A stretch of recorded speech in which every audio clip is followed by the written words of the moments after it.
កន្លែងគេងនៅជីផាតដែលមានទឹកធ្លាក់ជួមជាមួយនឹងព្រៃភ្នំហើយអីដែលសំខាន់ហ្នឹងគឺថាម្ចាស់ផ្ទះគាត់មានការយកចិត្តទុកដាក់នៅលើភ្ញៀវដូចបងប្អូនអញ្ចឹងកន្លែងហ្នឹងមានឈ្មោះថា Raintree Homestay គឺជាតំបន់អេកូទេសចរជីផាតខេត្តកោះកុងដែលមានទីតាំងស្ថិតនៅក្នុងតំបន់អេកូទេសចរជីផាតហើយចម្ងាយប្រហែលជា1 គីឡូកន្លះពីកំពង់ចម្លងទី1ហើយអីដែលខ្ញុំស្រឡាញ់ជាងគេនៅទីនេះគឺទេសភាពគឺស្អាតមែនតើដែលសម្បូរទៅដោយដើមឈើខ្ពស់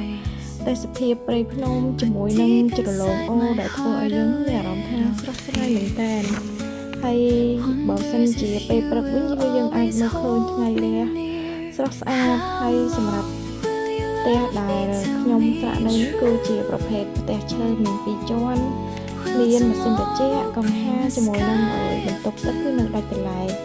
ហើយសម្រាប់ការតុបតែងផ្ទះគឺថាស្អាតសាមញ្ញដែលធ្វើឲ្យយើងមានអារម្មណ៍ថាកក់ក្ដៅដូចយើងបានទៅលេងផ្ទះបងប្អូនយើងអញ្ចឹងហើយផ្ទះដែលខ្ញុំស្នាក់នៅនោះគឺមានតម្លៃ$80ហើយយើងអាចទិញបាន8 ទៅ 10 នាក់អី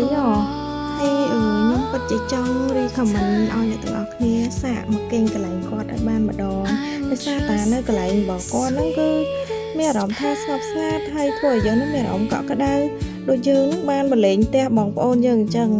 និយាយពីតម្លៃវិញគឺថាសមរម្យអញ្ចឹងសម្រាប់ព័ត៌មានថែមអាចសាកសួរនៅក្នុង comment បានណា